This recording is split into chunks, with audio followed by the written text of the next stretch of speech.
गांव में ईद अल ज़ही का दिन था। हर तरफ खुशी का माहौल था। घरों में मीठे पकवान बन रहे थे। बच्चे ने कपड़े पहनकर खुश थे और सब ईदगाह की तैयारी में मसरूफ थे।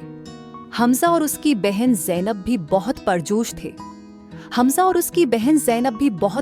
थे। दोनों ने रात ही से अपने नए कपड़े तैयार कर रखे थे। अम्मी ने कहा था, कल सुबह जल्दी उठना, ईद की नमाज के लिए जाना है। रात को सोने से पहले हमजा ने ज़ैनब से कहा, क्या तुम्हें पता है ये मेरी पहली ईद अल ज़ही की नमाज होगी? ज़ैनब ने मुस्कुराते हुए कहा, मेरी भी। मैंने तो पहले सिर्फ ईद अल फितर की नमाज पढ़ी है। सुबह सवेरे ही घर में चहल पहल शुरू हो गई। अम्मी ने नाश्ता तैयार किया। अबू ने नमाज के लिए तैयार होने को कहा। हमजा है और ज़ैनब जल्दी जल्दी नहाकर तैयार हुए। अम्मी, हमारी चादरें कहाँ हैं? ज़ैनब ने पूछा। यह रहे मेरी बेटी। अम्मी ने 2 खूबसूरत चादरें निकाले, एक नीली हमजा के लिए और एक गुलाबी ज़ैनब के लिए। अबू ने कहा, चलो जल्दी करो, नमाज का वक्त हो रहा है। घर से निकलते ही हमजा ने देखा कि सारे गांव के लोग ईदगाह की तरफ जा रहे हैं। सब एक दूसरे को ईद मुबारकबाद दे रहे थे। कुछ बच्चे गोलियां उड़ा रहे थे, कुछ मीठे खा रहे थे। रास्ते में हमजा के दोस्त यासीन और रफीक भी मिल गए। हमजा, तुम भी ईदगाह जा रहे हो? यासीन ने पूछा। हाँ, ये मेरी पहली ईद अल ज़ही की नमाज है, हमजा ने फख्र से कहा। हमारी भी, रफीक ने कहा। ईदगाह एक खुले मैदान में थी जहां सब लोग जमा हो रहे थे। इमाम साहब ने नमाज शुरू करने से पहले खतबा दिया।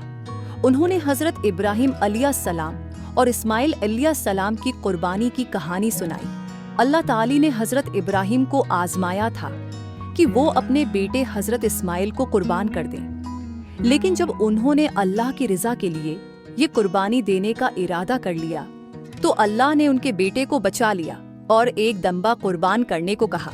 यही वजह है कि हम ईद अल ज़ही पर कुर्बानी करते हैं। हमजा ने ज़ैनब से कहा। वाह, कितनी अच्छी कहानी है। ज़ैनब ने सिर हिलाकर कहा, हाँ, अल्लाह की रज़ा के लिए कुर्बानी देना बहुत बड़ी बात है। फिर नमाज शुरू हुई। हमजा और ज़ैनब ने पहली बार ईद की नमाज पढ़ी। नमाज के बाद सब लोग एक दूसरे से गले मिले, ईद मुबारकबाद दी। अबू ने हमजा और ज़ैनब को गले लगाया और कहा, अल्लाह तुम्हारी कुर्बानियां कबूल फरमाए।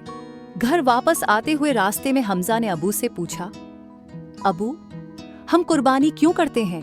अबू ने मुस्कुराते हुए कहा, बेटा, कुर्बानी अल्लाह के लिए अपनी मोहब्बत का इजहार है, जैसे हजरत हम कुर्बानी क्यों करते हैं? अबू ने मुस्कुराते हुए कहा, बेटा, कुर्बानी अल्लाह के लिए अपनी मोहब्बत का इजहार है, जैसे हजरत हम कुर्बानी क्यों करते हैं? इब्राहिम ने अल्लाह के लिए अपने बेटे को कुर्बान करने का इरादा किया था, वैसे ही हम भी अल्लाह के लिए अपनी पसंदीदा चीज कुर्बान करते हैं। घर पहुंचकर उम्मी ने मजेदार खाना तैयार किया था। पूरे खानदान ने मिलकर खाना खाया। फिर हमजा और ज़ैनब ने अपने दोस्तों के साथ खेलना शुरू कर दिया। रात को सोने से पहले हमजा ने दुआ मांगी, आए अल्लाह, हमारी ईद की नमाज और कुर्बानी कबूल फरमा, हमें हमेशा तेरी रज़ा के लिए कुर्बानी देने की तौफीक दे। आमीन।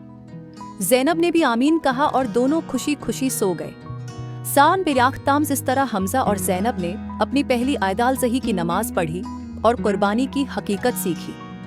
उन्हें एहसास हुआ कि ईद सिर्फ नए कपड़े पहनने और खाने पीने का दिन नहीं, बल्कि ये अल्लाह की रज़ा के लिए कुर्बानी देने और दूसरों की मदद करने का दिन है। खत्म शद्दस।